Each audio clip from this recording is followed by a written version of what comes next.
Bonjour à tous, bienvenue sur la chaîne Bien Éduqué. Sur cette page, je partage mes expériences et mes connaissances sur la relation parent-enfant, la réussite scolaire et professionnelle. Si vous voulez avoir des conseils qui peuvent vous aider à sortir du lot, alors vous êtes au bon endroit. Et si c'est la première fois que vous arrivez sur cette page, je vous invite dans un premier temps à vous abonner. Ensuite, likez, laissez vos commentaires juste en dessous de la vidéo et partagez-la avec d'autres personnes pour qu'elles puissent en bénéficier. D'où viennent les croyances limitantes qui nous empêchent d'avancer et de réaliser nos rêves? Des psychologues ont montré que les croyances limitantes sont à la fois le résultat de notre histoire personnelle, de l'environnement dans lequel nous avons grandi et de notre tempérament. Prenons le cas des personnes qui ont des difficultés à se mettre en avant ou à prendre la parole en public. À la base de ce blocage, il y a généralement le tempérament mélancolique qui domine.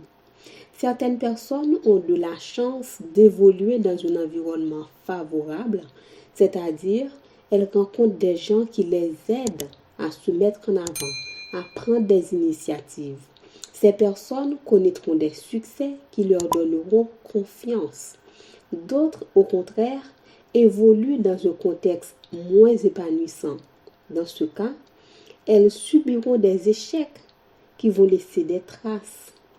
Prenons l'exemple d'un élève qui est paniqué lors d'un exercice au tableau en classe, sans trouver le soutien de son professeur ou de ses camarades.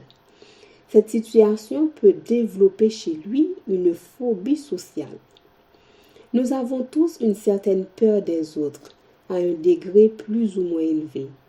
Cela devient problématique qu'à partir du moment où nous constatons des blocages majeurs dans la vie quotidienne. Par exemple, la personne est incapable de réaliser ce qu'elle aimerait faire, comme rejoindre un groupe d'amis ou exercer un métier où elle doit prendre la parole. Les croyances limitantes peuvent augmenter avec l'âge parce qu'en effet, les expériences et les échecs s'accumulent et alimentent les pensées négatives et défaitistes.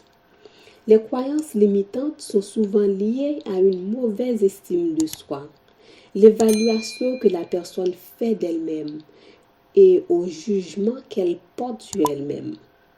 Ces éléments sont souvent conditionnés par des traumatismes liés à l'enfance, des mauvais souvenirs, de contextes de violence et l'attitude qu'ont eu les parents. Ces blocages impactent nos vies et nous empêchent d'avancer.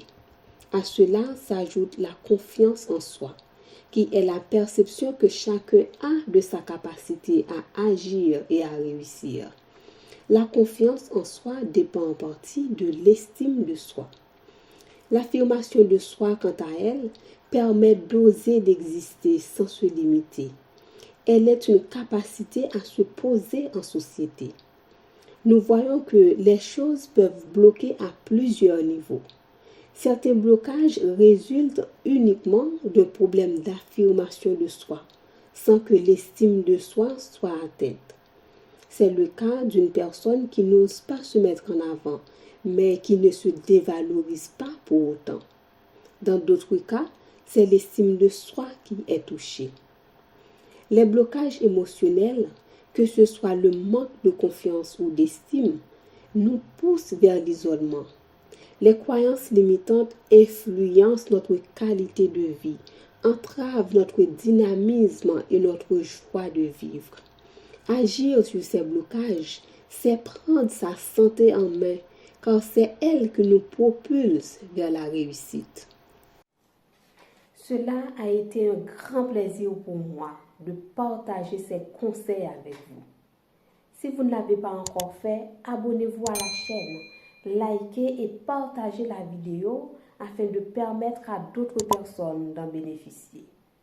Je vous dis à très bientôt pour d'autres conseils bien éduqués.